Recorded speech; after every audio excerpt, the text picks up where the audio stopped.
All right, we're going to get into fall football next. We're going to talk about the transfers. We're going to talk about wins and losses, et cetera, et cetera. But we've been talking for a while, and you see it on the screen, or we've had it on the screen the whole show, not right now, but we've had it on the screen. Subscribe to our new Sports Source Digital Network. We've been talking about it on here for a while, talking about it with Tyler on radio. You guys are kind enough to pitch it because you guys are going to be involved with it. By the way, I forgot to introduce you because you're not talking in this segment. That's all right. Bob Hodge. Bob Hodge is here, ladies and gentlemen. You'll be involved in the Sports Source Digital Network doing an outdoor show. So what is this channel? All right, I'm going to give you an idea. We're launching tomorrow, barring any glitches. You know, it's the first time, so some could be late. But the idea is tomorrow we're going to have 4 different shows up there ready for you. We're going to have different types of programs.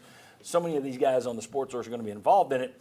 We just want to give you a clip. So this is just kind of a taste of what our different shows will be. And you may sit there and say, well, I want to hear the rest of this. That's the hook. You got to go to the Sports Source Digital Network and subscribe on YouTube. But let's take a look at this. But when this isn't working, he's going to be at more of a loss than, say, Art Briles, who created the thing. Is that a fair assessment of what those coaches told you 4 years ago? Yeah, I think so. I mean, this is Art Briles' offense. He was running it back at Stephenville High in the middle of nowhere, Texas, winning state championships every single year. With Brandon Stewart. Yeah, all those guys a million years ago. That was 20-something years ago before he even went to Houston or Baylor, even walked into college. So, like, it's his offense. You can if you look at all the teams, there's like a dozen running it in college football. Tennessee runs like the purest version of it. Why is that? I mean, I don't know. You can ask multiple people. They might get different answers. Yeah. All I know is they have the fewest tweaks off of it. Yeah. Now, when Alex Golesh was here, he was a hugely responsible for how they use the tight ends. Interesting stuff in the red zone. Since he has left, seems like they've had some red zone issues. I wonder how much of that, because once you do get in the red zone, well, the deep ball threat's not there. That's right. You got to get creative. You got to figure out what you're doing with the tight ends. Art Briles is really good at that. Alex Golesh brought some of that, some ingenuity. I don't think we've seen as much of that. And they've got good players. Kitzelman, Stays, those were good tight ends. All right, at number 5, Chicago Bears starting right tackle Darnell Wright, number 10 overall pick from a couple of years ago, will drastically improved from what we saw. He struggled his rookie year at the NFL, but what do you think about Darnell Wright this season? Pro Football Focus, 16th overall rated tackle in the National Football League, 7th in run blocking, but especially weeks 11 through 17, Darnell Wright really came along. Yeah. He was not a great first 10 weeks of the season for him as far as pass pro was concerned, but the last week 11 to week 17, last 7-8 weeks of the season, 1 sack, 3 hurries. That's all he allowed. That would be the victory over Clemson in the Orange Bowl.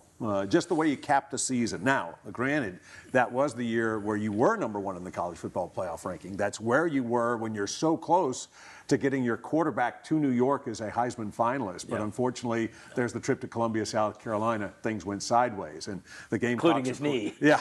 And then the Gamecocks rained not only on Tennessee's parade, but also Clemson's parade. Yep. So for those two teams to be the ones that square off, I just think for Tennessee to go back to a major bowl, like the Orange Bowl, and to perform the way they did and win, I thought it was so convincing the way they took care of business and met the opportunity. I had it number 5 on my list, but it's definitely on there because of all the reasons you just said.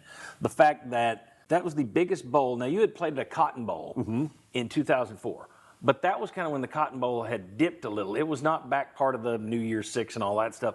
So this was your first major bowl game since the back-to-back Fiesta Bowls in 98, 99, the Orange Bowl in 97. It had been 22, 23 years since you had been in one of those tip-top bowl games. Well, here's something that catches my eye.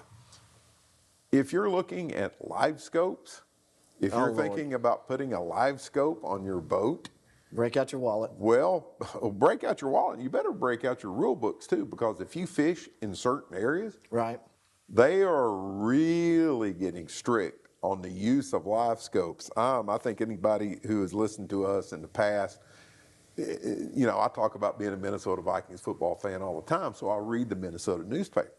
Well, live scopes are an endangered species in Minnesota right now because people are talking about they're using them to sight fish particular muskie.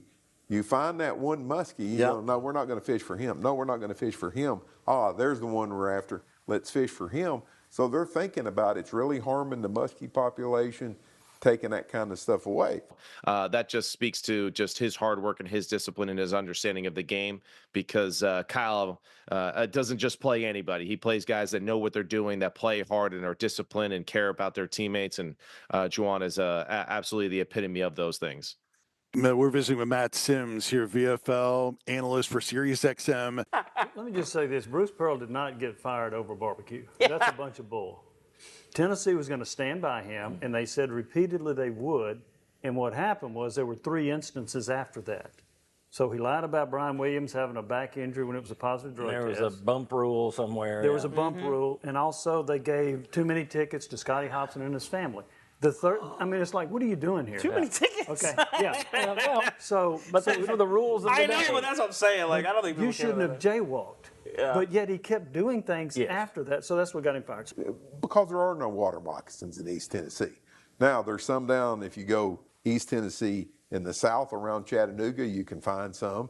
But around here, None. there are not water moccasins. Northern water snakes. And people used to go crazy over it. You can still debate it to this day with people that, well, yeah, I found a water moccasin in my backyard. Here's a picture of one. If your backyard is over in West Tennessee or a little bit west of Nashville, yeah, you may have found a water moccasin in your backyard.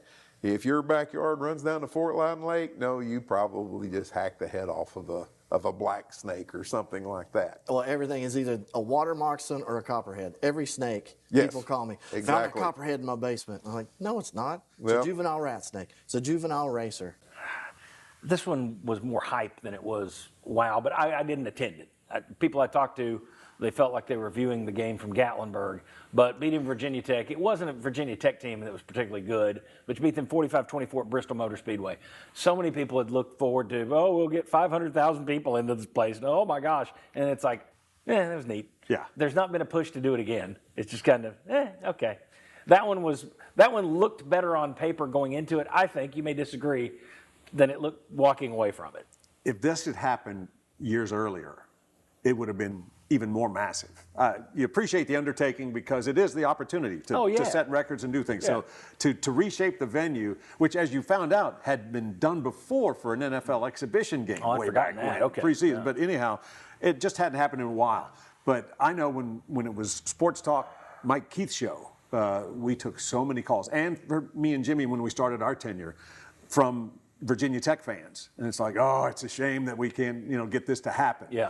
But if you'd been able to take at that point in time where both When were they were right, both good, yes, that would have been massive. Just a taste. It's kind of random, I know, but that's 4 shows we'll have up. They vary tomorrow from 20 minutes to 40 minutes to 50 minutes. One of those was the Q. David Ebb and Jimmy Himes joined me to answer your questions in the Q&A show. Bob Hodge and Joe Justice are handling the outdoor show, Sports Source Wild. Tyler Evans, you're going to be doing Action, gambling show that we're bringing, sports gambling. Vince, you were out there with Will West and Matt Sims. You're going to have Jay Graham join you on your next episode of Next Level, where you look at Vols in the pros. Ryan, I'll drag you in.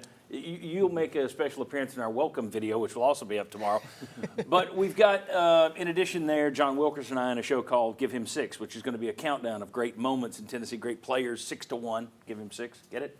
And then plenty more shows. So I've had people over the years that email and said, boy, I wish you'd go to 90 minutes. And we went to 90 minutes. It's, boy, I wish you guys were 2 hours. Well, now we are.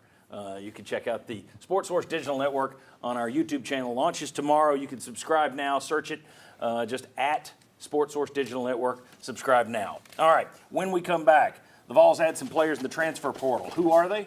And are they enough? Come on back.